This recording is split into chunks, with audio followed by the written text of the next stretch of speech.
거룩하신 아버지 하나님 은혜를 감사합니다. 무더위 가운데도 사랑하는 목양의 지체들 지켜주시고 세상에서도 참된 교회의 사람들로 함께하여 주시니 감사합니다. 또한 3일 만에 주님 앞에 나와 예배하게 하여 주시니 감사합니다. 온전히 주님 앞에 영광 돌리는 이 밤 되게 하여 주시고 주님 받으시는 영광 바라보며 우리에게 한없는 기쁨이 되게 하여 주옵소서. 2026년 우리 목양교회 귀한 비전 주시니 감사합니다. 큰 은총을 받은 자여 강건하라 강건하라는 주님의 말씀처럼 우리 목양교회가 든든히 세워져 가게 하여 주시고 우리 목양의 지체들의 영육간의 강건함으로 복을 내려 주시옵소서. 이 밤 큐티의 나눔들이 풍성하여져서 우리의 묵상과 우리의 깨달음과 우리의 삶의 자리에서 열매 맺음이 온전히 주님 앞에 영광이 되게 하여 주옵소서. 거룩하신 예수님의 이름으로 간절히 기도합나이다. 아멘. 하나님 말씀 보시겠습니다. 이사야 5장입니다. 이사야 5장 18절에서 30절까지인데요. 첫 단락 18절에서 23절까지 첫 단락 이금 집사님요. 24절에서 25절까지 우리 이인숙 집사님요. 26절에서 마지막 30절까지 우리 지정희 집사님 그렇게 하겠습니다. 이금 집사님, 이인숙 집사님, 지정희 집사님 그렇게 하겠습니다. 거짓으로 끈을 삼아 제약을 끌며 술의 줄로 함같이 제약을 끄는 자는 하 있을진저 그들이 이르기를 그는 자기의 일을 속속히 이루어 우리에게 보게 할 것이며 이스라엘의 거룩한 이는 자기의 계획을 속히 이루어 우리가 알게 할 것이라 하는도다. 악을 선하다 하며 선을 악하다 하며 허감으로 강명을 삼으며 강명으로 허감을 삼으며 썬 것으로 단 것을 삼으며 단 것으로 썬 것을 삼는 자들은 다 있을진저 스스로 지혜롭다 하며 스스로 명철하다 하는 자들은 다 있을진저 포도주를 마시기에 용감하며 독주를 잘 빚는 자들은 다 있을진저 그들은 뇌물로 말미암아 악인을 어렵다 하고 의인에게서 그의 공의를 빼앗는도다. 예. 이로 말미암아 불꽃이 그루터기를 삼킴같이 마른 풀이 불 속에 떨어짐같이 그들의 뿌리가 썩겠고 꽃이 티끌처럼 날리니 그들이 망군의 여호와의 율법을 버리며 이스라엘의 거룩하신 그의 말씀을 천천히. 거룩하신 이의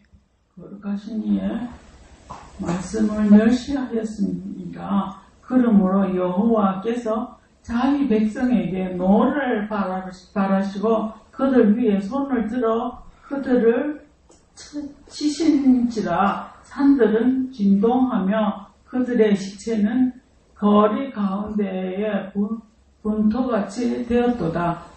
그럴지라도 그는 그의 노가 돌아서지 아니하였고 그의 손이 여전히 펼쳐져 있느니라. 네.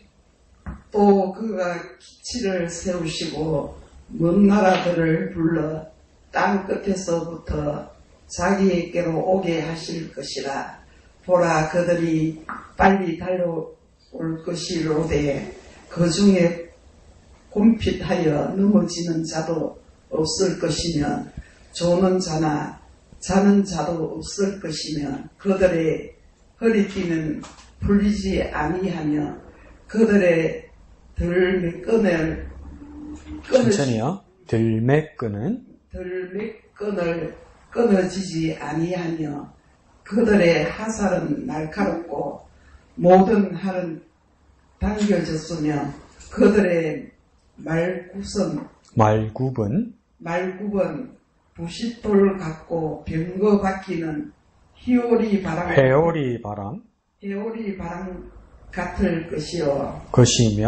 같을 것이며 그들의 부르짖음은 암사자 같을 것이요 그들의 소리 지름은 어린 사자들과 같을 것이라.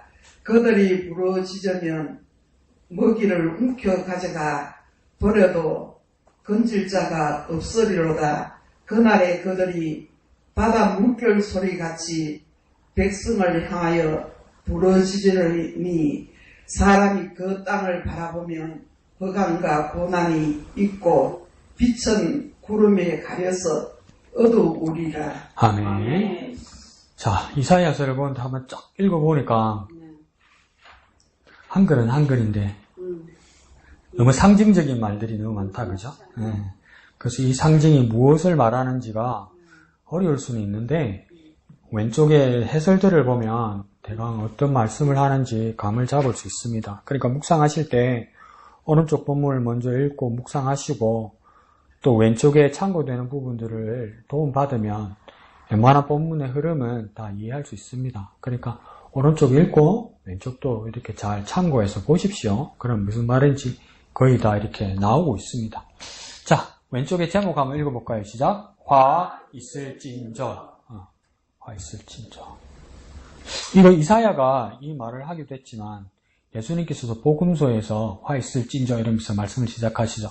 그래서 화 있을진저 하면서 누구에게 말씀하시던가요? 화 있을진저. 누구와 누구들이여 이러시던가요? 예수님이? 화 있을진저 나쁜 놈들아 그러던가요? 누구라고 그러던가요? 화 있을진저 바리새인과 서기관들이여 이래서 그죠? 그러니까 남이 아니에요. 멀리 있는 사람들이 아니에요. 소위 하나님을 신앙한다고 하고 철저한 하나님 말씀주의자들을 향해서 뭡니까? 바리새인들과 서기관들이야 이러면서 바리새인들은 그러니까 율법을 잘 해석해서 삶에 적용을 하는 아주 훌륭한 사람들이었죠. 그 당시 서기관은 누구입니까? 말 그대로 글쟁이입니다. 글쟁이. 근데 글을 얼마나 잘 분석하고 잘 읽는지 그러니까 율법 같은 것을 외울 정도로 아주 능숙한 사람들입니다. 그 사람들에게 뭐가 있을 것이라고 예수님 말했습니까? 화 있을 것이다. 그 화가 있다는 이 화는 뭡니까? 화? 화? 썩나는 거? 그건 아닌 것 같은데. 네? 벌 받는 거? 또. 이 화는 뭘 말할까요? 죄? 죄 많구나. 그렇게 의역해도 되죠. 또, 뭘까요? 화 있을지, 화가 있을 것이다. 이 말 아니에요. 앞으로 이것 때문에 화가 생길 것이다. 이 대가로 화 있을 것이다. 이게 뭔 말일까요? 벌, 죄, 또 뭐 있을까요? 벌이를 했구만. 또 벌 하나. 저주 아닙니까? 저주. 저주 받을 것들아. 이 말이겠죠. 그죠? 이 저주 받을 것들아.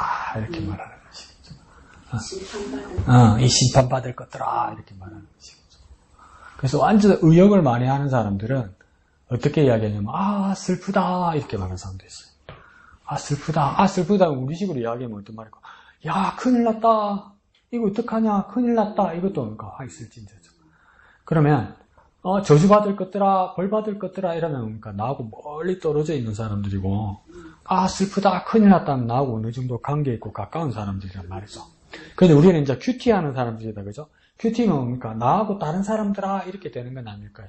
나한테 이야기하는 것이 와야 되는 거예요. 그러면 이 사람들에게 하나님께서 지금 뭘 하는 거냐면 선지자를 통해서 복음서 시대에는 예수님을 통해서 무엇이니까 뭘 하는 거냐면 이 저주의 예언들도 그 저주가 이루어지기를 바라는 것이 아니라 그럼 뭘 말하는 것이겠습니까?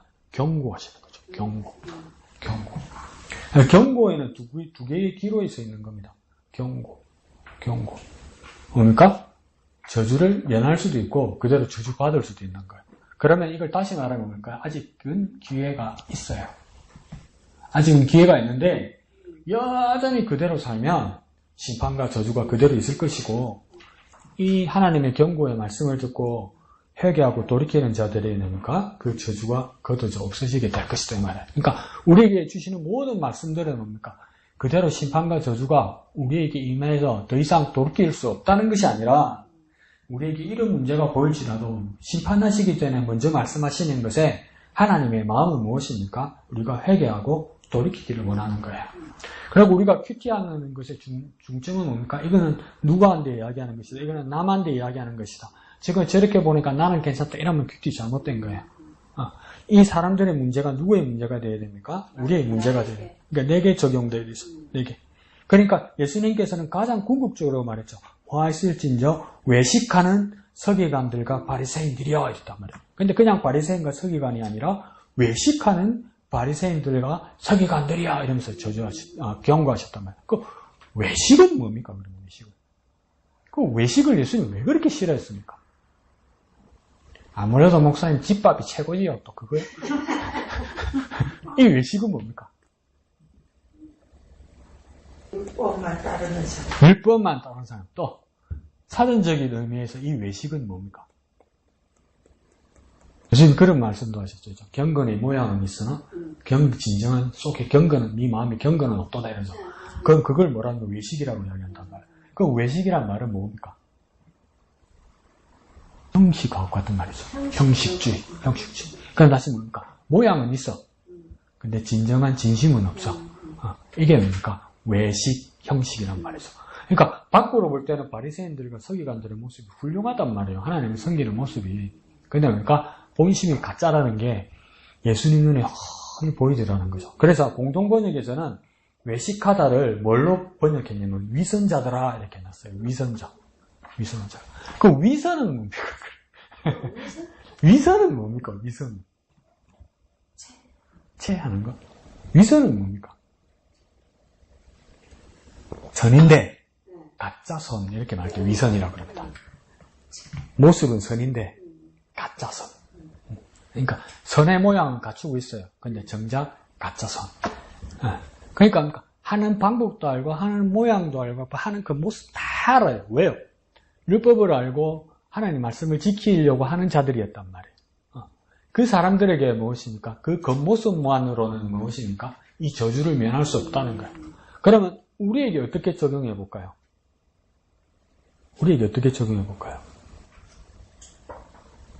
예능치다 보면서 강동무 빨리 자아 비판하라. 그런 거 있잖아요. 그냥 몸부터 먼저 그냥 하려는 거. 마음은 없는데 막 억지로 하는 거. 교회 오면 뭡니까? 그냥 막 천리로 말 잘하고 막 천리로 대답 잘하고 나도 천리로 인도하고 막 눈 감고 졸다가도 하고 막 이런 것들 있잖아요. 그래서 밖으로 볼 때는 아무 문제 없이 부드럽게 지나간 거 있잖아요. 근데 내 마음은 뭡니까? 콩밭에 가 있는 거. 집 바깥에 집에 있는 문제, 가족들의 문제, 내 다른 곳의 문제를 어떻게 해야 될까? 이 고민만 있고, 근데도 교인들한테 안 들키고 설교 잘하고 예배 인도 잘하고 그렇게 온 거야. 근데 그건 뭡니까? 밖으로 볼 때는 무엇입니까? 제대로 한 거죠. 순서를 맞춰서. 근데 그걸 예수님께서는 나에게 뭐라고 말씀하냐면 우경아 너 오늘 외식했다 이렇게 얘기하는 거야. 우경아 너 오늘 형식만 갖췄다 이렇게 말하는 거야. 하나님이 또 크고 엄중한 목소리로 말씀하시면 그게 뭐겠습니까? 위선자야 이렇게 말하는 거야. 여러분 무슨 우경이는 위선자구나 그게 아니고 나한테 적용을 해보라고. 나는 하나님 앞에 예배하러 나왔을 때 어떨 때는 몸이 피곤할 때도 있죠. 그래서 마음이 정신이 내 말을 안 들어줄 때도 있어요. 그래서 예수님께서도 겟세마네 동산에서 기도하라니까 다 엎어져 자잖아. 그러니까 예수님이 뭐라 그러대요? 마음은 원이로되 육신이 약하도다 이러잖아요. 마음은 처음에는 하고 싶었는데 그 피곤한 육신에 마음이 끌려가 버리는 때도 있단 말이에요. 어쩔 수 없이. 그러나 그것도 엄밀하게 말하면 그것도 외식이고 형식이고 위선이더란 말이죠. 우리에게도 그런 일이 있단 말이에요. 여름에 얼마나 여러분 땀 뺐습니까?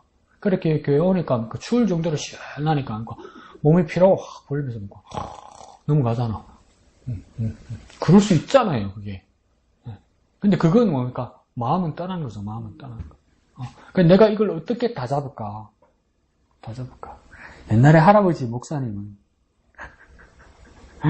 연세가 많으시니까 다 자기보다 연배가 아래니까 막 예배 인도하시다가 막 혼도 많이 내고 그러시거든요. 고함도 지르고 옛날엔 그래도 통했지. 그러니까 뭡니까? 주일 예배 한참 말씀 인도하시는데 막 조니까 막 손가락을 들고 막 지적을 하면서 그래 토요일 밤에 일찍 자라고 그랬잖아 내가. 뭐 내고 텔레비 켜라고. 에너지를 다 쓰고 주일날은 아침에 운동하지 말라고. 새벽에 나가지고 땀 빼 멀리 와가지고 주일 아침에 너무 막 피곤해가지고 막 눈이 구차를 해내가. 그러잖아. 그리고 혼도 많이 났었어요. 그러니까 그거 하나님 앞에 최상의 예배를 위해서 내 체력도 마음도 시간도 안배를 해야 되는 거죠. 안배를. 그것도 중요합니다. 토요일은 적당하게 급한 일이 아니고 정말 힘든 일이 아니면 정말 중요한 일이 아니면 일찍 잠자리 드시고 예배 있는 주일 아침에는 새벽에 일어나서 막 운동하러 다니고 이러지 말고 운동하면 몸에는 좀 더 피곤하잖아요 솔직히. 그래서 주일 아침에는 겨우 참았는데 이제 맛있는 밥 먹고 뭐 밥 집사람이 오니까 맛있게 먹고 이제 시권 좀 와가지고 막 강목대 예배할 때는 막 눈이 또 흰자가 나오잖아 막. 그 안배와 시간 그걸 잘 해야 되는 거죠. 근데 여러분 이해합니다. 나는 인도로 해야 되니까 서 있으니까 잠이 들어오지. 여러분 앉아서 있으려면 피곤하지. 예. 나는 이해하는데 나는 이해를 하는데 하나님 입장에서는 그게 어떨 때는 엄격하시더라는 거죠. 엄격하시더라. 그러니까 그게 어쩔 수 없을 수도 있는데 어떨 때는 어떡합니까? 내가 이렇게 시간을 잘 짜야 됩니다. 근데 그것 따라 연세 드시니까 기력이 떨어지니까 안 되더라고. 그것도 내가 이해는 해야 되겠다 이렇게 싶더라고. 옛날에 이제 두 분 다 돌아가셨구나. 그 모자백원 원장님.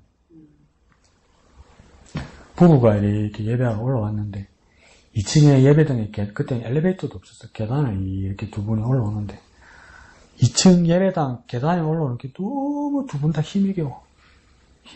근데 그 부인되는 권사님이 먼저 많이 아팠어요. 그래가지고 할머니하고 할아버지가 둘이 앉아 있으면 예배하는 걸 보고 있으면 할머니 권사님이 많이 아프니까 그래도 주일 예배 오니까 그러니까 기력이 떨어지잖아요. 떨어지잖아 이게. 그러니까 돈다고 잠이 온다고 이렇게 눈이 쑥 감기면 옆에 있는 원장님 장로님 가만히 보면 뭐냐면 그럴 때 보면 내 진짜 그 부분 존경스러워. 그러니까 참 양반이라. 그러니까 만약에 옆에 마누라가 졸거나 남편이 졸면 여러분 어떡하겠습니까? 안 그러면 깃대에 확 잡아 당기고 정신 차리네. 이렇게밖에 안 된단 말이야. 근데 원장님 그 장로님 원장님이 볼 때 정말 안쓰럽고 안 됐는가 봐. 그래서 좀 이렇게 쳐다보더니 내가 바로 뒤에 앉아 있었거든. 좀 쳐다보더니 뭐 어떡합니까? 나는 안 보는데 그 부인 되는 권사님 손을 이렇게 주물러 주는 안 보여 이렇게. 서로 애쓰는 거죠. 서로. 그래서 내가 참 귀하다.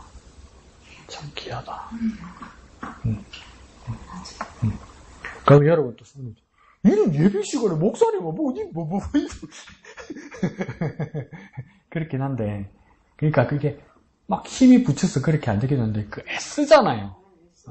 그러니까 겉모습은 이제 못 버텨요. 겉모습은 못 버텨요. 더 이상 연로하시니까 그때 못 버티더라고. 그런데 그러니까 마음은 막 개를 쓰는 거야. 마음은. 그 하나님 보실 때 그게 얼마나 기특하시겠습니까? 근데 우리는 어떡합니까? 몸은 괜찮은데 마음이 딴데가지 젊은 애들은. 근데 그런 부분에 대해서 뭐라는 화 있을 것이다. 이게 이사야가 저주하고 경고하는 겁니다. 그러면 왜 이런 일이 생겼을까? 왼쪽에 제목 밑에 검은색 두 줄로 하나님은 보이죠? 그죠? 화 있을지죠? 밑에 그죠? 한번 읽어볼까요? 시작. 하나님은 포도원의 들포도 같은 삶을 산 자들에게 이 말 구체적인 화와 최종적인 심판을 경고하십니다. 그래서 뭡니까? 경고하셨다 그랬죠. 아직 이루어지지는 않은 겁니다. 아직은 기회가 있는 겁니다. 그런데 이 포도원이 무엇을 이야기할까 할 때 이스라엘이라고 이야기하기도 하고요. 하나님의 백성들의 공동체라고 이야기하기도 합니다. 근데 거기에서 주인은 누구이시겠습니까? 하나님이란 말이죠. 근데 앞에 본문들을 보면 하나님께서 뭡니까? 극상품 포도를 심었는데 무엇입니까? 참 포도를 맺지 못하고 들 포도를 맺었다. 이렇게 말하는 것이죠. 네. 그것을 이제 비유로 말하면서 뭡니까? 이 심판과 저주를 이야기하는데 화요일날 말씀에서는 보면 이제 두 개가 나와요. 8절에서부터 한 번 나오고 11절에서부터 두 번째가 나오는 거고 오늘 본문에서는 뭡니까? 3, 4, 5, 6, 6가지가 뭡니까? 23절까지 나오는 겁니다. 그러면서 뭡니까? 끝에 다 뭐라 되어 있습니까? 화 있을진저 이렇게 하니까. 그러니까 들포도를 맺었다는 뜻은 뭐냐? 첫 번째, 하나님이 기대에 미치지 못했다 이렇게 말하는 것이겠죠. 그러면 하나님이 기대에 미치지 못하는 일들은 어떤 것들이었을까? 이럴 때 뭡니까? 18절에서 23절까지 나오면서 뭡니까? 3, 4, 5, 6, 네 가지가 나옵니다. 그러니까 우리가 하나님 앞에 제대로 된 열매를 맺어서 영광돌지 못하는 모습의 어떤 모습들이 있을까 할 때 이 네 가지를 보면 내 삶은 어떠한가 이게 이제 체크가 되는 것이겠죠. 그러면 근데 오늘 본문을 읽으면 본문 그대로 액면 그대로 읽으면 암울합니다. 왜요? 봐주겠다, 용서해주겠다, 뭐 회복시켜주겠다 이 말씀이 아무것도 없어요. 그래서 저주고 맨 끝에는 뭡니까? 빚도 없을 것이고 혼란만 있을 것이다 이렇게 해서 끝! 이렇게 얘기해요. 근데 이게 다 무엇입니까? 미래형으로 말씀하시는 것이잖아요. 아직 이루어지지 않은 거예요. 그러면 오늘 본문에서 우리는 뭘 찾아보면 되냐면 이 문제성들에 대해서 나를 확인하면서 내 자신의 문제를 같이 발견하면서 이 문제를 발견하고 내가 고치고 회복하면 이 저주와 심판은 내게 임하지 않는다는 것이죠. 그러면서 여전히 우리는 뭡니까? 묵상을 잘하고 큐티를 잘하면 희망과 소망을 가질 수 있는 것입니다. 그리고 두 번째 단락에서는 심판의 필연성이라 그러죠. 심판은 꼭 나타난다 이 말 아니겠어요? 그런데 심판은 왜 꼭 나타납니까? 내가 회개하지 않으면, 내가 돌이키지 않으면, 다시 말해볼까요? 내가 고치지 않으면 심판은 확실히 오는 겁니다. 그래서 심판의 편에서 가운데 있는 심판의 필연성 24절부터 25절에서는 24절에서는 어떤 내용이냐면 확실히 심판한다 이 말이에요. 하나도 남김없이 확실히 심판해버릴 것이다 이 말이에요. 그런데 25절은 더 무섭습니다. 어떡합니까? 그냥 확실히 심판하고 끝나는 것이 아니라 뭡니까? 계속되고 영원할 것이다 이 말이에요. 계속되고 영원할 것이다. 우리 애들만 한번 데리고 갔었구나. 중고등부 그때 우리 목사님하고 내가 전도사를 있을 때 포항에 애들 데리고 수련회 갔었잖아요. 그때 어디를 갔었냐면 어디 그 견학을 갔었냐면 포스코 포항제철 견학을 갔었어요. 엄청납니다. 포항제철 견학 가면 막 압도당합니다. 이렇게 다른 것들이 몇 가지 나오고 막 때리고 막 끌고 가고 막 용광로 불 붙고 이런 거 있잖아요. 멀리서 보는데도 막 뜨거워서 어떻게 할 수 없어요. 어떻게 할 수가 없어요. 근데 그 용광로가 어떤 정전이 내가 꺼지잖아요. 그럼 그 기계 못 써요. 그리고 옛날에는 그런 사고도 있었대요. 옛날에 TV 시대가 동해물 일할 때 그 화면 중에 그거 있었잖아. 용광로 막 철사를 막 쑤신 아저씨 있었잖아. 기억나죠? 그 펑대 그런 게 있었나? 이렇게 있었잖아. 막 용광로에.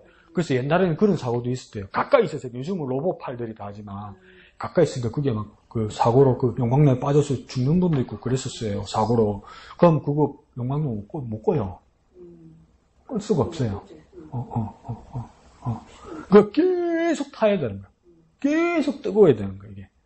근데 하나님께서 25절에서는 뭐라고 이야기냐면, 벌써 타서 없어진 것 같은데, 뭐라고 이야기합니까? 그 불을 끄지 않도록, 영원한 심판을 하시겠다는 거야. 영원한 심판. 완전히 24절에 완전히 소멸할 뿐만 아니라, 그러니까 소멸한 걸로 끝나는 것이 아니라 계속되고 영원한 심판이 될 거야. 생명도 우리에게 주시는 구원의 생명도 영원한 것이지만 심판도 무엇입니까? 영원할 거라는 거. 여기에 대한 어느 정도 우리 두려움과 부담이 있어야 돼요, 여러분. 죽어봐야 알지, 지옥이고 천국이고 이렇게 예수 믿으면 안 돼요. 정말 여기에 대한 어떤 부담을 가지고 있어야 돼요. 이거 영원한 거다. 이 심판이 영원한 거다. 소멸되면 불도 같이 꺼지는 게 아니고 영원한 거다. 이게 얼마나 끔찍합니까? 이 영원한 끔찍함을 뭡니까? 해결할 수 있는 방법이 있다는 거요. 경고하실 때 회개하고 돌이키라니까요. 그럼 이 불과 이 영원한 형벌은 우리에게 임하지 않는다는 것이죠. 이걸 뭡니까? 정말 뜨겁게 표현하는 겁니다. 정말 무섭게 표현하는 겁니다. 이사야가. 여기는 안 가야 되지 않겠느냐 이 말이에요. 근데 우리는 연시켜놓고 막 말씀 전하라면 니 달려보세요. 이런 식으로 한단 말이에요. 우리는. 근데 이사야는 뭐냐면 진짜 무섭고 진짜 두려운 일이다. 그런 이사야의 메시지는 뭐냐면 행간의 그 밑에 있는 메시지는 뭐냐면, 그러니까 이 형벌 받지 않아야 되지 않겠느냐, 이 말이에요. 우리가 이 심판 받지 않아야 되지 않겠느냐, 이 말이에요, 우리가. 우리가 진즉에, 지금 즉시로 우리가 고쳐야 되지 않겠느냐, 바꿔야 되지 않겠느냐, 이 말이에요. 내일부터요, 모레부터, 그러지 말고 지금 당장요. 지금 당장요. 여름 지나고요. 아니요, 지금 당장요. 지금 당장요. 그러니까 거기에 대한 그 이사야의 메시지죠. 그 26절부터 끝까지는 이제 뭐랍니까? 그는 누군가 하나님이죠. 하나님이 기치를 두고 깃발을 가지고 먼 나라들을 불러서 그 땅끝에서 자기에 오게 하실 것이다. 이러죠. 이게 얼마나 아이러니하냐면, 그는 하나님입니다. 하나님이 깃발을 들어서 하나님이 군대의 깃발 상징을 들은 거예요. 그럼 우리는 뭔가 주의 진리 위에 십자가 군기 하늘 높이 쳐들고 이러면서 뭡니까? 하나님이 내 편이고 하나님 우리 군대의 대장이다 이렇게 싶잖아요. 근데 하나님 26절에서 하시는 말씀은 어떤 말씀이시냐면, 하나님이 이스라엘의 적이 되시겠다 이 말이에요. 근데 그 적장이 되겠다 이 말이에요. 하나님 우리 편 군인이 아니고 하나님이 저 제약 가운데 있는 이스라엘의 무엇입니까? 적장으로 맞서 있겠다는 거예요. 우리가 하나님 뜻대로 살지 아니하고 그 화를 자초하는 그 잘못된 삶으로 계속 유지하고 있고, 우리가 큐티를 잘못해서 남의 허물만 보이고 내 문제가 보이지 않으면 저게 적장으로 서 계신 분이 누구냐면 하나님이세요. 나를 상대할 적장이 하나님이라고요. 내가 해야지. 근데 하나님이 이렇게 결정하신 거예요. 26절에. 그래서 뭡니까? 먼 나라들을 불러 땅끝에서 자기에게로 오게 하실 것이라죠. 이 먼 나라가 누구냐면 그 당시 이스라엘의 먼 나라는 동쪽입니다. 동쪽. 그게 티그리스강, 유프라테스강 지나서 여기 뭡니까? 아수르와 바벨론. 아수르와 바벨론을 무엇입니까? 하나님 군대로 쓰시겠다는 거예요. 저 무시무시한 나라를 하나님 편으로 쓰시고, 그 나라를 통해서 이스라엘을, 우리를 심판하고 징벌하시겠다는 거예요. 그 꼭 100%는 아니지만 내가 당하는 어떤 어려움과 이 화에 대해서 한번 이걸 살펴봐야 됩니다. 이게 내 문제인가 아닌가? 내가 하나님 앞에 지금 신실한가 아닌가? 이거 한 번씩 무엇입니까? 살펴봐야 돼. 근데 그냥 아무 밑도 끝도 없이 뭡니까? 내가 당하면 자기 신세 타령해서, 아이고 내 팔자야, 내가 죄가 많아서, 아이고 내가 죄가 많아서 전쟁에 내가 죄를 많이 지었어. 그거 회개 아닙니다. 그건 자기 팔자 타령이지. 정직하게 하나님 앞에서 내가 하나님 말씀대로 제대로 했는가를 무엇입니까? 오늘 전반부에 18절에서 23절까지 보면 그것이 점검이 됩니다. 점검. 내 자신이 점검이 됩니다. 문제가 발견되면 다행입니다, 여러분. 문제가 발견되면 다행입니다. 뭡니까? 구원과 모면할 수 있는 여지가 생기는 겁니다. 근데 읽어봐도 나는 괜찮은데, 그러면 좀 이상하게 된 겁니다, 여러분. 문제가 발견 안 되면 그 문제로 가는 겁니다, 여러분. 계속. 그러면 심판으로 가는 겁니다. 근데 문제가 발견되면 뭡니까? 회개해서 회복할 수 있는 거죠. 그 차이가 큽니다, 여러분. 그래서 그런 삶으로 오늘 인도함 받는 저가 여러분 되었으면 좋겠습니다. 예, 좋습니다. 이양득 집사님 이야기 한번 들어볼까요? 네, 저 오늘 이제 그러니까 5장 말씀으로 시작하면서요. 어저께 21일 날 포도원의 노래를 하면서 그 밑에 제목에 오늘도 보면 하이스 찐저 보면서 하나님은 포도원의 들포도 같은 삶을 산 자들에게 임할 구체적인 화와 최종적인 심판을 경고하십니다. 그러면서 여기 21일날도 보면 선지자는 들포도를 맺은 이스라엘의 폐역을 포도원의 노래를 폭로하고 탐욕과 방탕에 빠진 자들을 향한 하나님의 단식과 준엄한 심판을 선포했습니다. 그러면서 이 포도원을 하면서 처음에는 좋은 땅을 일구고 그 상품 포도나무를 심고 망대를 세우고 세우기까지 온 마음을 다해서 이스라엘을 도우신 주님이 그 상품 포도를 맺기를 원하지만 포도들은 또 이렇게 이렇게 탐욕과 이런 방탕한 이렇게 하나님을 이렇게 모르게 이렇게 하다 보니까 오늘 말씀으로 통해서 그래요. 우리 마음에 정말 들포도 같은 마음이 참 많이 있었다는 이렇게 또 묵상도 해봤고요. 그래서 오늘 18절 말씀을 또 보면서 거짓으로 끈을 삼아 제약을 끌며 술의 줄로 함같이 제약을 끄는 자는 하 있을진저 하면서 18절에서 23절 말씀까지 보면 하 있을진저가 4번이라는 이렇게 경고를 하는 4번까지 경고를 하시는 하나님, 이렇게 또 우리를 이렇게 4번이나 우리를 회개할 수 있는 이런 마음도 우리에게 주셨 것처럼 회개하라 이렇게 자꾸 우리에게 경고의 말씀을 주시는데, 우리는 참 여기 18절 우리에게 주는 교훈은 이렇게 18절하고 19절의 말씀을 보면서 이 첫 줄이 저한테 참 많이 그런 것 같아요. 어떤 이들은 거짓의 끈과 수레의 줄로 제약을 끌어당깁니다. 이는 단순한 죄에 빠지는 수준을 넘어 짐승이 수레를 끌듯 온 힘을 다해 능동적으로 죄를 짓는 집요함을 의미합니다. 이런 것처럼 우리는 처음에는 그냥 단순하게 생각했던 이런 제약이 처음에는 이게 죄야 이런 생각이 드는데, 나중에는 이렇게 무의미하게 되는 이런 방관적인 이런 생각들이 있었던 것을 이렇게 되돌아보면서, 그래요. 하루 부르는 사람들 이곳에서 그래, 처음에는 거짓말을 불안하다가도 이렇게 무의식적인 생각을 하지 않는, 무의식적인 생각을 하는 우리의 모습이 아닌가 하는 것을 보면서, 그래요. 이 하이시즌의 4번의 이 경고에서 정말 이것으로 통해서 정말 회개하는 마음과 좀 나를 뒤돌아보면서 나의 생각을 뒤돌아보면서 죄를 죄같이 생각하지 않게 해달라고 하나님께 기도하는 시간이었습니다. 네, 감사합니다. 그래서 집사님 말씀하시는 것처럼 18절에 이 모습은 뭐냐면 이스라엘 사람들이 살던 그 당시 생활상에서는 18절을 말을 하면 그 그림이, 그 상황이 이스라엘 사람들은 정확하게 이해가 가는 그 상징적인 비유입니다. 이게 뭐냐면 말이 끄는 수레를, 장면을 이야기하는 겁니다. 근데 이 말이 끄는 수레를 어떤 그림으로 그리는 거냐면, 이 말을 끄는 사람이 수레에 탔거나 말등에 탄 게 아니에요. 어떻게 끄는 거냐면, 그렇게 생각하면 돼요. 옛날에 춘향전에 이도령은 말등에 타고 방자는 어떻게 해야 됩니까?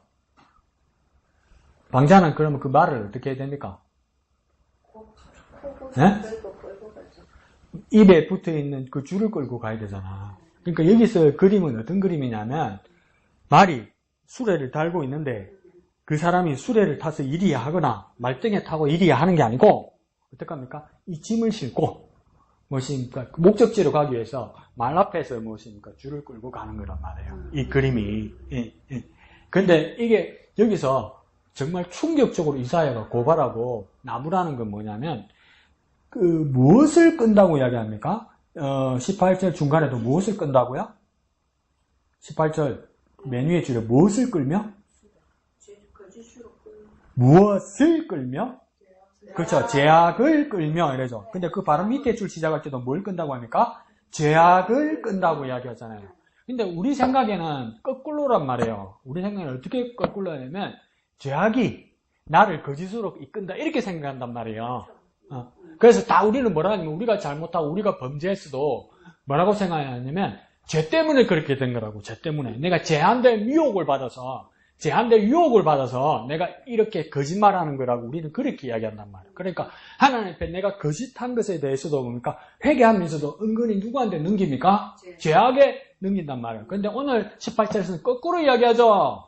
뭐라고 이야기합니까? 거짓말이 죄악을 끈다고요. 죄악이 나를 거짓말로 끄는 것이 아니라, 그럼 거짓말은 누가 하는 겁니까? 내가 하는 거요. 내 책임이라는 거요. 내가 거짓말로 시작해서 죄악을 내가 끌고 간다고요. 죄악을 끌고 가려고 내가 거짓말 한다고요. 누구 100% 책임입니까? 거짓말하는 내 책임이지. 근데 자꾸 우리는 뭡니까? 자꾸 딴 데 핑계 댄단 말이에요. 근데 그 집사님 이야기한 것처럼 더 큰 문제는 무엇입니까? 그 끄는 모습을 두 번으로 이야기하는데, 처음에 이 수레, 제약이라는 수레를 끌 때는 무엇으로 끌었습니까? 끈으로 끌었단 말이에요. 끈. 근데 첫 번째 줄 끝에 가니까 뭘로 끕니까? 줄로 끈단 말이에요, 줄로. 요만 조그만 끈에서 감댕이가 부어가지고, 이따만한 줄로 끈단 말이에요, 이따만한. 그러니까 집사람이 한 것은 괜찮네, 괜찮네, 괜찮네, 이렇게 하는 거예요. 뭐, 이 정도면 괜찮네, 뭐, 괜찮은 그걸로 가는 게 아니고, 더 하더라, 이 말이죠. 그러니까 거짓된 지식, 언변, 이것도 뭡니까? 내가 막 왜곡하고, 나 혼자 정당화하고, 합리화해서 무엇입니까? 그 정도가 더 심해진다는 거예요. 그러니까 제약이 문제가 아니고, 거짓말하는 내가 문제라고, 그리고 정도가 더 심해지는 내가 문제라고 이야기하는 거예요. 이게 발견돼야 돼요, 내 자신이. 적당하게 믿어도 되고, 적당하게 기도해도 되고, 안 해도 별일 없고, 큐티하라고, 아무리 쌍심지를 캐도, 니는 해라, 내는 모르겠다. 그래도 밤에 잘 때 지옥불도 안 보이던데, 이래 되는 거라, 이게. 그래도 뭐랍니까? 속으로, 니는 씨부리라, 나는 내 길을 간다, 또 이러면 안 된단 말이요. 해야 된단 말이요. 괜찮으니까 뭡니까? 자꾸 그냥 마음 푹 놓아버린단 말이에요. 그러니까 여기서도 뭡니까? 그런 사람들은 뭡니까? 화 있을진자 이렇게 얘기하는 거. 그러니까 나에게 어떤 그런 모습이 있는가? 익숙한 거. 그래서 뭡니까? 내가 느끼는 나만의 안심. 괜찮은데 이러는 거. 괜찮은데. 그러니까 더 하고. 괜찮으면 괜찮은 것만 가지고 안 해요. 괜찮은 끈으로 끝나지 않아요. 더 큰 술에 줄로 가지고 가서 끌고 가는 거. 근데 그게 뭡니까? 와, 내가 제약을 싣고 끌고 가는 거야. 제약이 나를 거짓말로 끄는 게 아니고, 내 거짓말이 저 거대한 제약을 끌고 가다가, 이거 수월한데 이게 괜찮은데, 더 뚜껑 동아줄 가지고, 더 많이. 그런 사람들 뭡니까? 화 있을진자. 그러니까 나도 뭡니까? 정도가 괜찮으면 괜찮은 걸로 내가 끝나는 게 아니고, 더 쉽게 말해볼까? 더 하더란 말이지.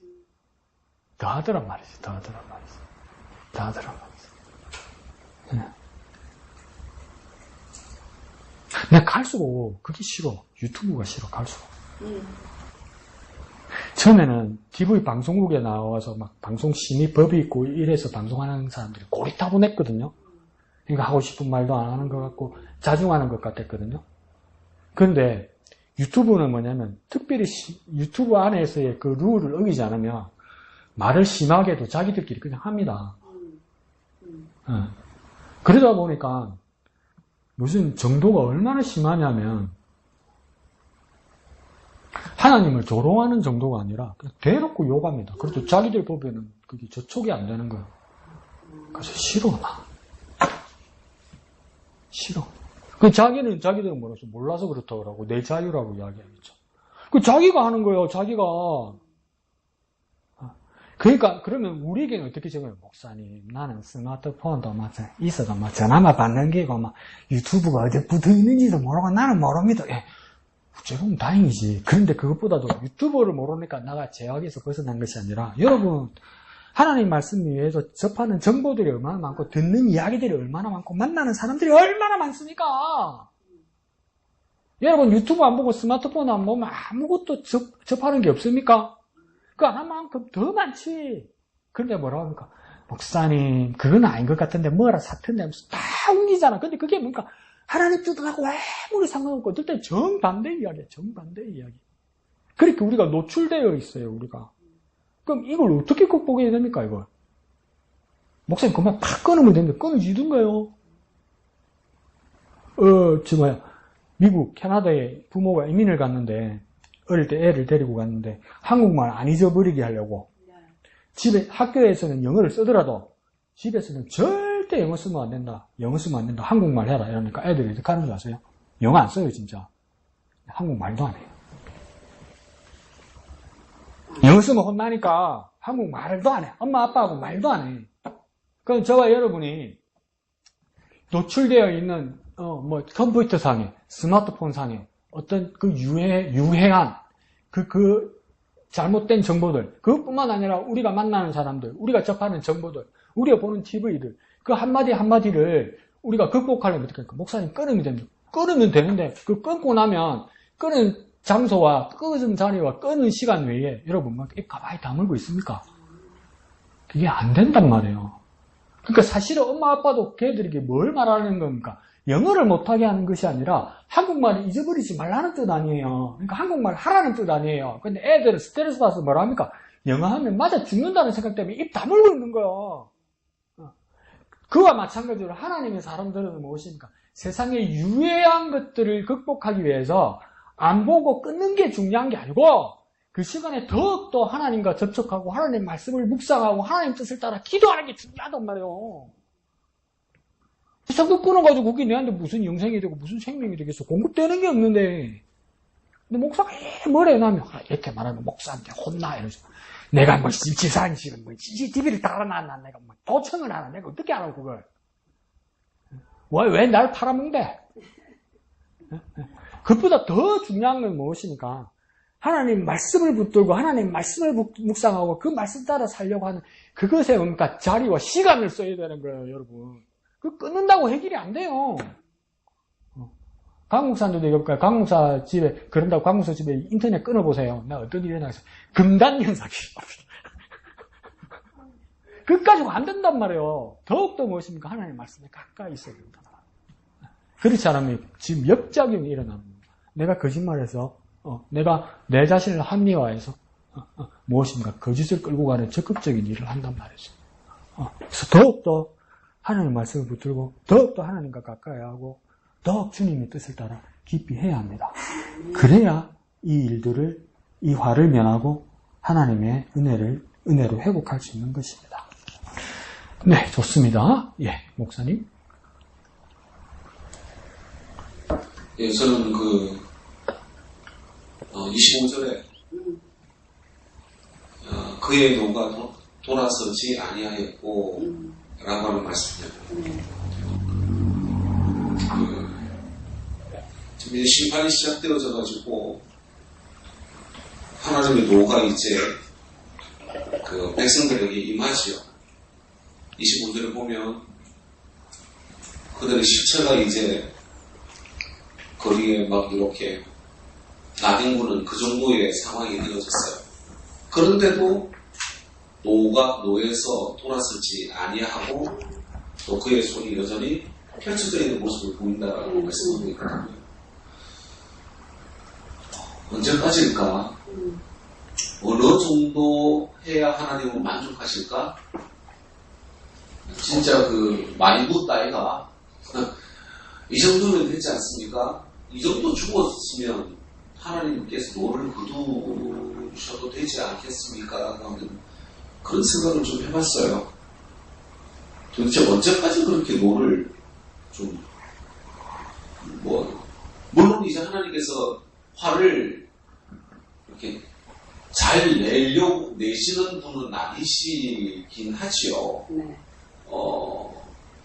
5장에 있는 어제 본문에 있는 말씀도 하나님께서 그냥 이렇게 화를 내신 건 아니고 극상급의 포도나무를 심었고 그리고 그것을 기대하는 그런 하나님이셨고 근데 그들은 여전히 거짓과 교만 때문에 오늘 본문에는 가치관이 완전히 뒤바뀌어가지고 악을 선하다, 선을 악이라 그러고 막 이런 막 뒤비쪽으로 모습들도 보이거든요.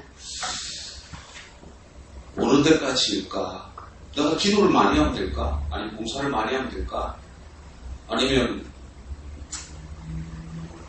눈물 많이 흘려가지고 그렇게 아니면 우리의 선행으로 그 의로운 진로에서 이렇게 하나님께서 그 진로를 돌이킬 수 있게 할 수 있을까? 결국은 예수 그리스도의 복음밖에 없다는 생각이 드는 거예요. 하나님께서 아들을 보내신 그 그리스도 안에 있는 자에게 정죄함이 없다라고 하는 로마서 8장 1절에 있는 말씀처럼 내가 얼마나 해야 하나님께서 만족하실까가 아니라 내가 얼마나 예수 그리스도 안에 있나 내가 얼마나 십자가를 붙들고 있나 하는 그 자리에 서야 되겠다라고 하는 다시금 그 은혜를 다시 한번 묵상하고 생각해야 되겠다라고 하는 그런 묵상을 했습니다. 네, 감사합니다. 그래서 목사님 말씀처럼 이걸 어떻게 해결짓고 이 끝나지 않는 저주를 심판을 어떻게 극복할 수 있을까? 그 키가 우리는 복음에서 볼 때 예수 그리스도가 아닌가 그렇게 말씀하기도 하셨습니다. 예, 좋습니다. 그래서 앞에 말씀드렸던 것처럼 24절에서의 말씀은 뭐냐면 불꽃으로 소멸하시겠다 이 말입니다. 먼지가 될 때까지 태워버리시겠다 이 말씀이에요. 그리고 25절에서는 무엇입니까? 태우는 걸로 끝나는 것이 아니라 어떻게 됩니까? 돌아서지 아니하고 그 다음입니까? 여전히 그러니까 영원히 그렇게 있게 될 거라는 거예요. 그러면 이 부분 보면 이게 돌이킬 수 없는 상황이 왔단 말이죠. 그럼 왜 이렇게 돌이킬 수 없는 상황이 왔을까? 이게 얼마나 비참하냐면 24절만 봐도 이로 말미암아 이러죠. 이로 말미암아 이 뜻은 뭐냐면 앞에 18절부터 23절까지 네 번의 잘못된 그 화를 받은 사람들은 이 말입니다. 불꽃이 그루터기를 삼킴 같다 이 말은 뭐냐면 불이 어디를 향했냐면 그루터기를 향했다 이 말입니다. 이 말하면 큰 나무가 있는데 밑동을 잘라버린 거예요. 그래서 그러니까 가지 있고 열매 있는 나무는 이제 없어요. 그리고 뭐가 있습니까? 뿌리와 조금 요거 남은 거예요. 근데 사실은 이거 잘 못 삽니다. 사실 이걸 그루터기라고 그러거든요. 근데 우리 여자동에 있을 때 그 정문 옆에 있던 길다란 그 나무 생각나세요? 태풍에 이렇게 쓰러지려고 그래서 우리 잘라버렸잖아요.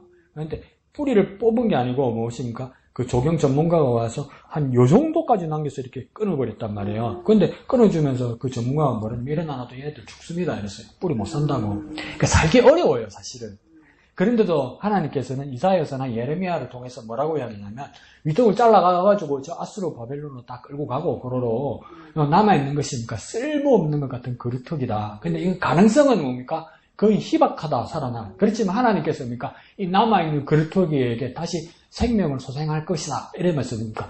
생명의 여지가 희망이 좀 남아있단 말입니다. 그러니까 진짜 안 될 것 같은데 그래도 바라볼 수 있는 겁니까? 뿌리와 요 밑동 조금 익으라는 겁니다.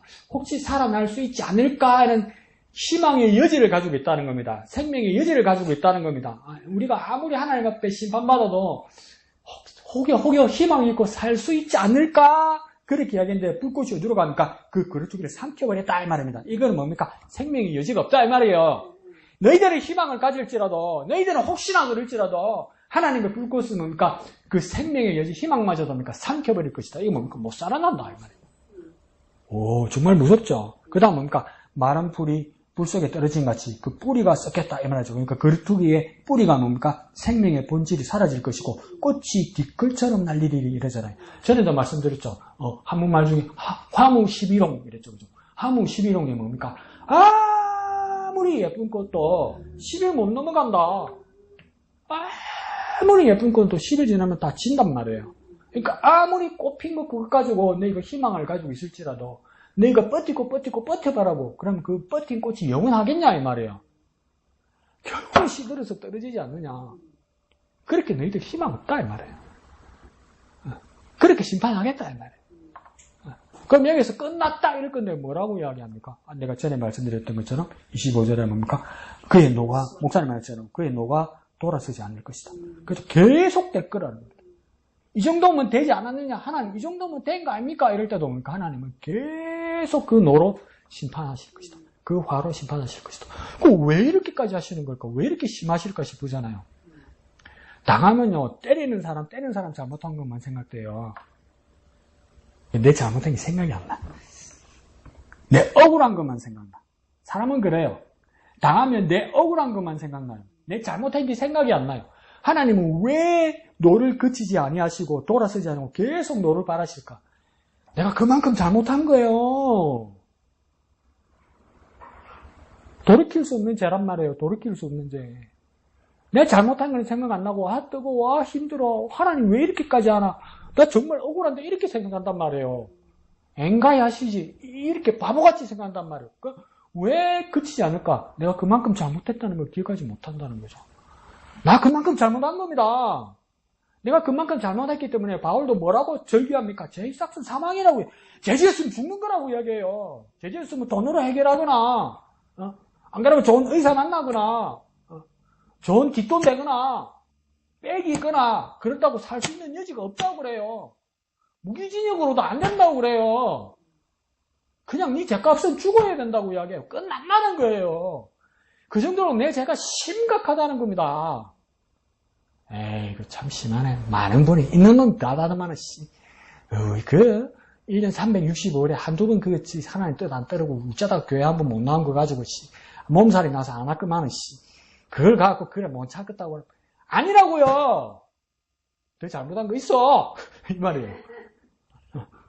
그리고 뭡니까? 그 손이 여전히 펼쳐졌다. 그 심판의 손이 뭡니까? 영원히 펼쳐져 있다는 거. 그럼 뭘 이렇게 잘못했다는 겁니까? 뭘 이렇게 돌이킬 수 없게 우리가 잘못했다는 겁니까? 도대체 왜? 그 이유는 24절 끝에 중간에 써 있어요. 왜 이럽니까? 하나님 왜 이렇게 하시는 겁니까? 뭐 때문에 그런다고 이야기합니까? 뭐라고 합니까? 24절 끝에. 여호와의 율법을 버리면 율법을 버리고 말씀을 멸시했기 때문이라는 거예요. 율법을 버리고 말씀을 멸시했기 때문이라는 거예요. 율법을 버리고 말씀을 멸시했기 때문에. 하나님이 말씀을 주시고 하나님이 살 길을 제시해 주셨는데 그거 무시하더라는 거예요. 어떻게 무시했는지 한번 볼까요? 무시한 말이 어디 나오는지 압니까? 19절에 나와요. 19절에 뭡니까? 그들이 이르기를 이러죠. 이 그들은 누구이냐면 죄악된 사람들, 거짓말하는 사람들이 뭐라고 말하는지 봅시다. 그는 누구냐면 하나님은 이 말입니다. 하나님이 자기 일을 이 말은 뭡니까? 죄악을 심판하는 일을 이 말입니다. 하나님이 죄악된 자들을 심판하는 일을 속속히 이루어 그러니까 빨리빨리 이루어서 우리에게 보게 할지어다. 우리가 목격하게 할 것이다. 우리 눈으로 보게 할 것이다. 이 말은 무엇이겠습니까? 에이 할 줄 모르면서 이 말이에요. 심판하면 해봐라. 뭘 심판한다고? 하나님 어디 심판하노? 여러분 그런 거 있잖아요. 회개하면 용서해 주신다니까 알게 모르겠지 언제 다 용서해주고 지가 뭐 잘못했는지도 모르고 알게 모르겠지 언제 다 용서해주고 회개 다 했다고 그러면서 봐봐라. 하나님 야 때리잡는다. 하나님 쓰가 안 된다. 그 마음속에는 이제 그게 익숙해지면 무엇입니까? 꺼내서 줄로 옮겨가면서 뭐라고 이야기하는 겁니까? 하나님 원래 안 뭐라 한다. 하나님 그냥 말만 하는 기다. 그러다가 이거 어디까지 가는 줄 압니까? 꺼내서 줄까지 가면 하나님은 심판할 줄 모르는 분을 우리가 착각하고요. 그 다음 나중에 어디까지 가는 줄 압니까? 놔두면 하나님 없다고 생각하는 거예요. 이 사람 지금 하나님 없다고 생각하는 거예요. 심판 하나님 어디 있냔 말이요. 불신하고 조정하면서 조롱하는 거예요. 근데 조롱하는 걸 요즘 못 견디겠어. 막 유튜브에서나 인터넷에서나 TV에서 막 장난질하면서 농담이라고 까부는 것들 들으면 못 들어주겠어. 그런데 교회 다니는 선생님 재밌다고 이러고 앉았네. 뭔 이야기인지도 모르고 집사라는 사람 잡사가 되고 목사라는 사람이 먹사가 돼가지고 아무거나 좋다고 이러고 있네.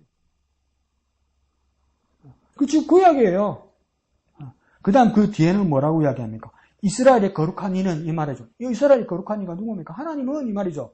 이스라엘 하나님은 자기 계획을 이건 뭡니까? 하나님이 심판하는 일을 속히 즉시 이루어 우리가 알게 할 것이다. 이렇게 우리 죄인들이 깨닫게 할 것이다. 이 말이죠. 깨닫게 하여 주옵소서 이 말이 아니에요. 할 줄 모르지 이 말이에요. 안 하잖아 이 말이에요. 하나님 능력 없잖아 이 말이에요. 이렇게 조롱한단 말이에요.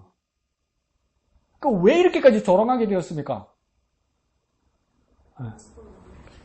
율법을 버리고 말씀을 멸시했기 때문이에요.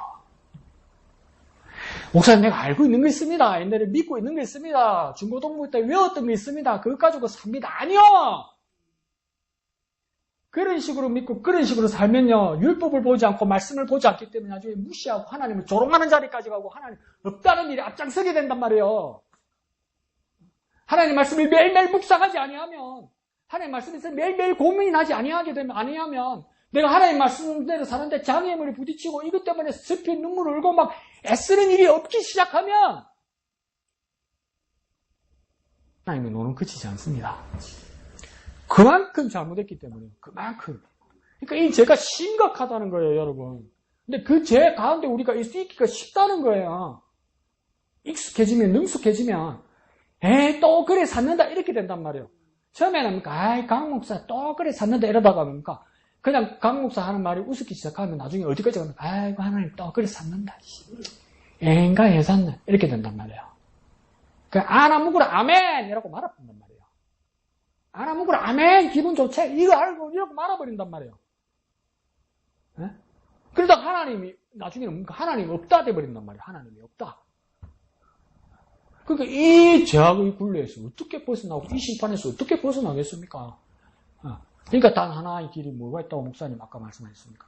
예수 그리스도밖에 없더라는 거죠. 이 돌이킬 수 없는 이 죄악에서 살아남을 수 있는 방법은 뭡니까? 하나님의 아들 예수 그리스도밖에 없더란 말이죠. 그분을 절대적으로 의지하는 자, 그 은혜에 감사하는 자가 어떻게 회복되고 변화된 삶을 살지 않겠냐 말이에요.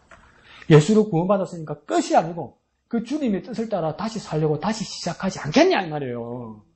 그럼 다시 어디로 가야 됩니까? 율법과 하나님의 말씀으로 돌아가야 되는 거예요. 버리면 끝이에요, 여러분. 잊어먹으면 끝이에요. 하나님의 말씀을 피곤해하면 끝이에요. 보지도 안 해놓고 뭡니까? 어렵다 하면 끝난 거예요, 여러분. 끝난 거예요, 여러분. 아직 멀었어요, 여러분. 70, 80대면요. 더 어려울 거예요. 말귀 못 알아들을 거예요. 저도 안 그렇겠어요. 그럼 조금이라도 더 할 때 애쓰셔야 돼요.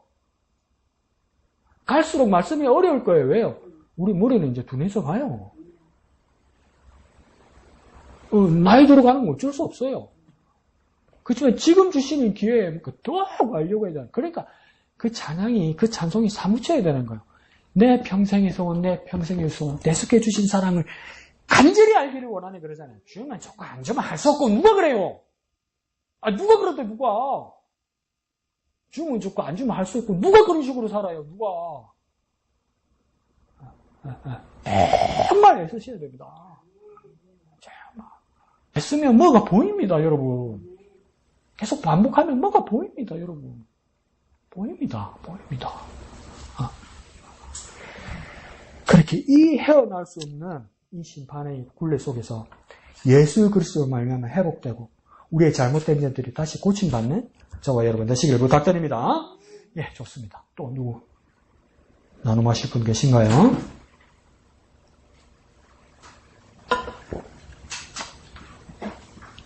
이정희 집사님? 다음에 할까요? 네. 저는 거짓으로 끈을 삼아 제약을 끌면 아예 안 하네요. 마이크가 불편해요. 거짓으로 끈을 삼아 제약을 끌면 수레줄로 같이 제약을 끄는 자가 있을 때 이 말씀을 묵상을 하면서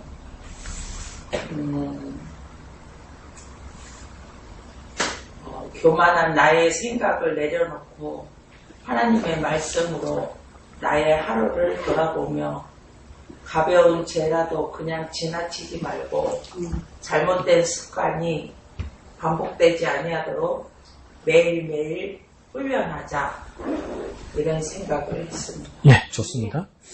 자, 그러면 한번 봅시다. 하나, 둘, 셋, 네 개에서 어떤 항목을 말하는 건지. 18절은 우리가 이야기 많이 했다, 그죠? 거짓으로 끈을 잡으며, 제약을 끌며, 수레줄로 함같이 제약을 끄는 자는 화 있을진저. 이런 사람들을 무엇입니까? 하나님의 심판을 면할 수 없다, 이 말이죠. 점점 더 심해져 간다는 것이겠죠. 근데 이 제약을 허용하다 보면 신이 나서 뭡니까? 부릅뜨면 뭡니까? 아무 목사도 말 못하거든. 어떤 사람은, 목사님 잘못된 것 같아. 하나님 뜻이 아니에요. 이러면 무엇을 건면해 줄 수 있는데, 눈 똑바로 내가 뭐! 이러면 나도 말하기 싫어. 그럼 또 자기 속으로 뭡니까? 내가 이겼다! 이러면서 뭡니까? 그게서 끝나는 것이면 더 심해지더란 말이죠. 그런 사람들이 화 있을 것이다. 그 다음 또가 뭐냐면 19절, 그 다음 20절에 이제 다음 하가 뭐냐면 악을 선하다 하고 선을 악하다 하고 흠함으로 강명을 삼고 강명으로 흠함을 삼고 쓴 것을 단 것으로 삼으며 단 것을 쓴 것으로 삼는 사람은 화 있을진데 이게 뭡니까? 같이 전도시키고 다 감추고 다 왜곡하고 다시 말해볼까? 우리식으로 말해볼까요? 더 쉽게 말해볼까요? 억지 부리면. 근데 여러분, 내 기억을 믿으면 안 됩니다. 내 기억은 왜곡됩니다, 여러분. 둘이 똑같이 갔는데, 둘이 어디서 봤는데, 어떤 사람 뭐라고 하냐면, 감을 먹었다고, 둘이 똑같이 가서 먹었는데, 어떤 사람 사과를 먹었다고 이야기해요. 근데 두 사람 다 미치겠는 거야. 그거 사과 아니구나! 라고 어떤 사람, 그거 감이었다, 아이가! 이러면서 막 미치는 거예요, 서로.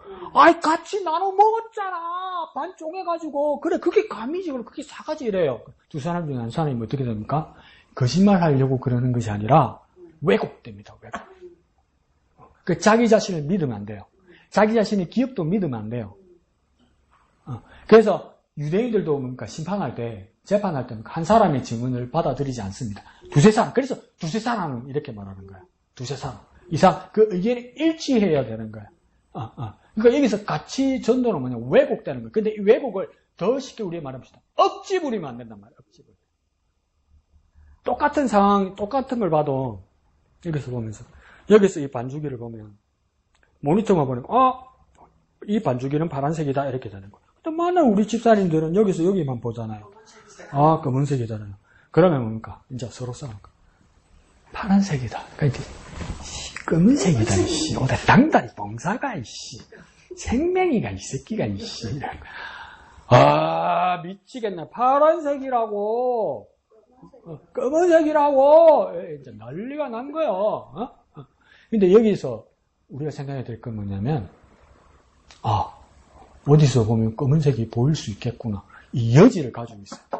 그 다시 말하면 뭐냐면, 내가 보는 것이 틀렸다가 아니라, 내가 보는 것이 다는 아니다라는 여지가 있어야 돼요.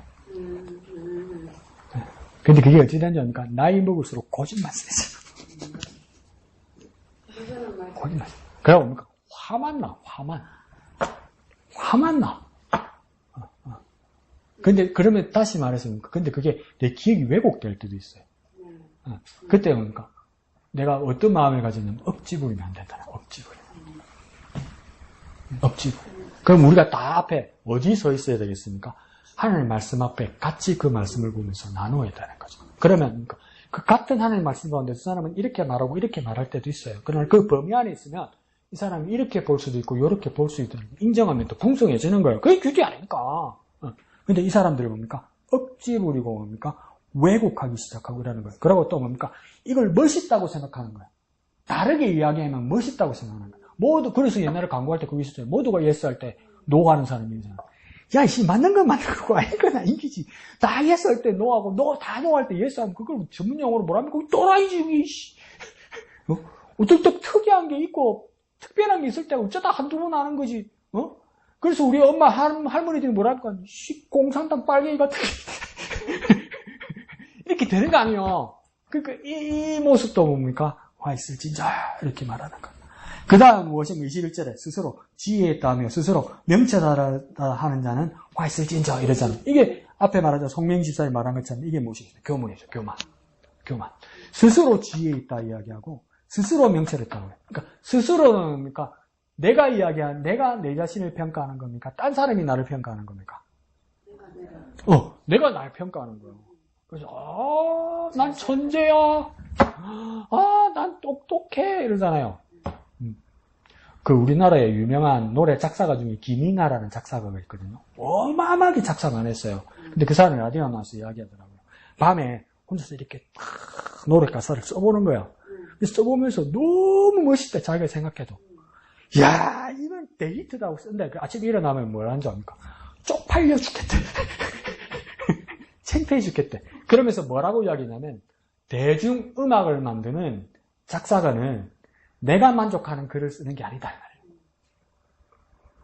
대중음악을 만드는 말을 만드는 작사가는 무엇입니까? 대중들에게 감동을 주는 말을 써야 된다 말이에요.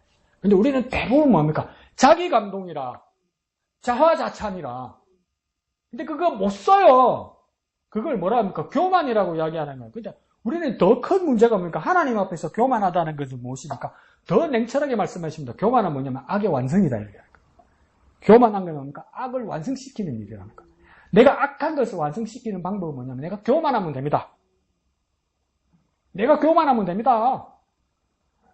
나 멋있어, 나 잘났어, 이게 막 나한테 빠지면 됩니다, 이거. 근데 왜 이게 악의 완성이라고 이야기하는 겁니까? 첫 번째, 사람들 사이에서 다른 사람을 무시하는 거예요. 스스로 지혜 있다, 스스로 그러니까 청명하다 하니까 그 마음에 뭐가 생기는 겁니까? 교만해서 자기가 지혜롭다, 청명하다 하니까 나보다 못한 것들 이렇게 되는 거죠. 그것도 몰라? 이렇게 되는 거죠. 그 다음 더 큰 문제는 뭡니까? 내가 스스로 지혜롭다고 생각하고 내가 총명하다고 생각하다 보니까 뭐가 없어진다? 하나님이 없어. 하나님 오실 자리가 없어. 하나님 없이 살려고 그래. 교만이 치명적입니다, 여러분. 근데 그 애매한 경계선 있잖아요. 나도 선을 못 꺼드려요. 그런데 그 애매한 경계선 있잖아요. 그 자랑과 교만의 차이는 무엇일까? 여러분, 자랑과 교만의 차이는 무엇입니까? 여러분, 그럼 새겨줄게. 간증, 자랑, 교만의 차이는 무엇입니까? 야, 내가 말씀드려볼까요? 애매하다, 씨. 잘 모르겠다, 씨. 그럼 뭐라고 큐티하면 되겠습니까? 잘 모르니까 놔두자. 이러면 안 돼요. 뭐라고 써야 됩니까? 조심하자.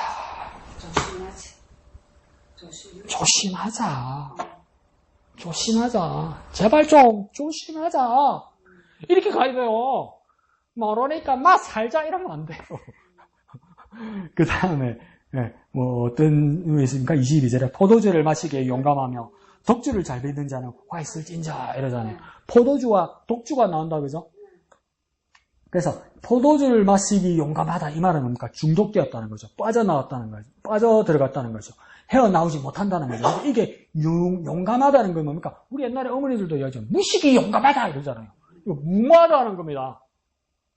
이 빠져들어서 헤어나오지 못하는 중독에서 빠져나오지 못하는 목사님 내가 왜 술을 먹는 줄 아나? 이러는 거예요. 안 먹으면 내가 없잖아.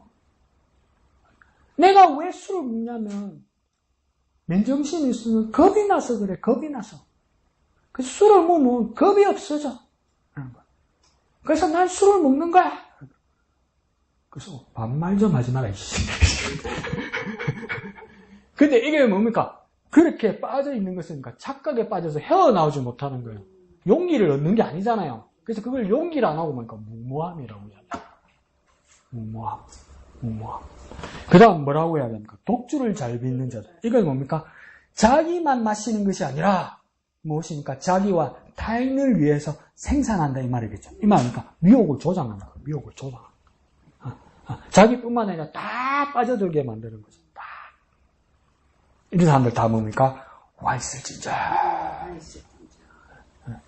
그 나에게는 어떤 위험의 요소들이 있는가? 나는 누구를 만날 때 어떻게 대하고 어떤 말을 했는가? 이것들이 나에게 적용이 돼야 됩니다. 적용이 돼요. 그럼 여기서 고쳐 나가면 뭡니까? 저 무시무시한 그 저주와 심판이 내게 임하지 않는 거죠. 26절은 얼마나 비참합니까? 그가 곧 하나님이 자기 기치를 세우고 그 깃발 하나님 군대라는 상징을 가지고 먼 나라들을 불러 곧 뭡니까? 심판의 도구인 아수르와 바벨론을 불러서 땅 끝에서부터 자기에게로 오라 하면서 그 다음 장면이 뭐 그림처럼 나와요. 그 중에 공핍하여 넘어지는 자도 없을 것이고 조는 자나 자는 자도 없을 것이고 그들의 허리띠는 풀리지 아니하며 그들의 결매가는 끊어지지 않으며 그들이 누군지 압니까? 이거는 죄인들이 아니고요. 하나님 군대 아수라와 바빌론 군대예요. 근데 왜 이런 이야기를 합니까? 이스라엘을 치러 오는데 이스라엘을 심판하러 오는데 이스라엘을 멸망하러 오는데 치지도 않고 온다는 거예요. 계속 온다는 거예요. 그러니까 저 멀리서 와 하면서 말방구수가 다닥다닥다닥다닥 들리고 뭡니까? 화살이 나는 소리가 점점 가까이 달려온다는 거예요. 대책하고 대비를 세울 겨를도 없이 뭡니까? 중간에 휴게소도 안 쉬고 밥 먹고 화장실 가지도 안 하고 계속 온다는 거예요. 대군이. 돌이킬 수 없을 정도로 무서운 상황이 온다는 거야. 그런데 보십시오. 이렇게 제약된 사람들이 어떤 사람이냐면 내 가슴을 쿵 칩니다. 25절에. 그들이 누구라고 이야기합니까? 25절에요. 이 심판받고 이 저주받고 이 돌이킬 수 없는 그들이 누구라고 합니까? 25절에요. 누구에게요? 25절에요. 하나님 자기 백성이에요. 여기가. 이방도 아니고요. 남의 나라도 아니고요. 길 떠났던 자식들도 아니고요. 하나님 자기 백성이 지금 이 제약 가운데 있다는 거예요. 그러면 이 심판을 누가 받는다는 겁니까? 하나님 자기 백성이 받는다는 거예요. 남이 받는 게 아니라는 뜻이에요. 그럼 다시 우리가 큐티해 볼까요? 나도 이렇게 심판받을 수 있단 말이에요. 그러니까 예수님께서 뭡니까? 저 외식하는 서기관들과 바리새인들이 그렇지 뭡니까? 저 외식하는 블레셋 사람들이요. 저 외식하는 에돔 사람들이요. 저 외식하는 모압 이방인들이요. 그러지 않았잖아. 우리 일가잖아. 우리 일가. 해당에서 같이 예배하는 바리새인들과 서기관들이잖아. 하나님 말씀 줄줄줄 하는 사람이잖아. 니네들이 심판받는다고 이야기하잖아. 니네들이. 안 돌이키면. 그러니까 우리에게도 뭡니까? 돌이켜야 돼요. 바꿔야 돼요. 회복해야 돼요. 지금 이대로가 아니고 뭡니까? 변해야 된단 말이에요. 그러니까 하나님께서 뭡니까? 심판의 대상이 누구냐? 남이 아니라고 이야기하잖아요. 자기 백성이라고. 이스라엘 백성. 이스라엘 백성. 그럼 이거 자기 백성이다. 누구를 쓰면 됩니까? 우리, 나 이렇게 쓰면 됩니다. 우리 나한테 하시는 말씀이라고. 우리 나한테 하는 말씀이에요. 넘이 아니고 나. 이래서 나. 그래서 넘이 아니고 나. 넘이 아니고 나에게 하시는 말씀. 그러니까 이 여지를, 아직 여지입니까? 우리가 회개하고 돌이킬 기회를 가지고 주님께로 돌아가야 합니다. 돌아가야 합니다. 돌아가야 합니다. 그렇게 회복을 누리고 하나님 주시는 구원을 경험하는 저와 여러분 되시길 부탁드립니다. 여전히 기회는 있습니다. 그 기회를 누리는 저와 여러분 되시기를 예수님 이름으로 축원드립니다. 기도하겠습니다. 거룩하신 아버지 하나님 은혜를 감사합니다. 오늘의 본문의 말씀은 넘어가고 싶고 모른 척하고 싶고 무시무시한 말씀들이 가득 차 있었습니다. 피하고 싶은 말씀들도 많았습니다. 남들이 아니고 적들이 아니고 이방인들이 아니고 하나님 자기 백성에게 노를 바라시고 심판하신다는 말씀이 정말 지워버리고 피하고 싶은 말씀이기도 했습니다. 그러나 여전히 아직 이루어지지 않고 경고하는 하나님의 말씀에 귀를 기울이게 하여 주옵소서. 우리 삶이 변화되게 하여 주옵소서. 고치게 하여 주옵소서. 그렇게 주님께로 돌아가서 주님 주시는 구원을 누리게 하여 주옵소서. 하나님의 버렸던 율법을 다시 찾게 하시고 하나님의 말씀을 멸시했던 하나님의 말씀을 다시 한번 존중하고 사랑할 수 있는 우리가 되게 하여 주옵소서. 그 율법과 말씀 안에서 구원이신 예수 그리스도를 만나는 우리가 되게 하여 주옵소서. 그 은혜를 누리게 하여 주옵소서. 예수님 이름으로 기도합니다. 아멘. 하늘에 계신 우리 아버지, 아버지의 이름을 거룩하게 하시며 아버지의 나라가 오게 하시며 아버지의 뜻이 하늘에서와 같이 땅에서도 이루어지게 하소서. 오늘 우리에게 일용할 양식을 주시고 우리가 우리에게 잘못한 사람을 용서하여 준 것 같이 우리 죄를 용서하여 주시고 우리를 시험에 빠지지 않게 하시고 악에서 구하소서. 나라와 권능과 영광이 영원히 아버지의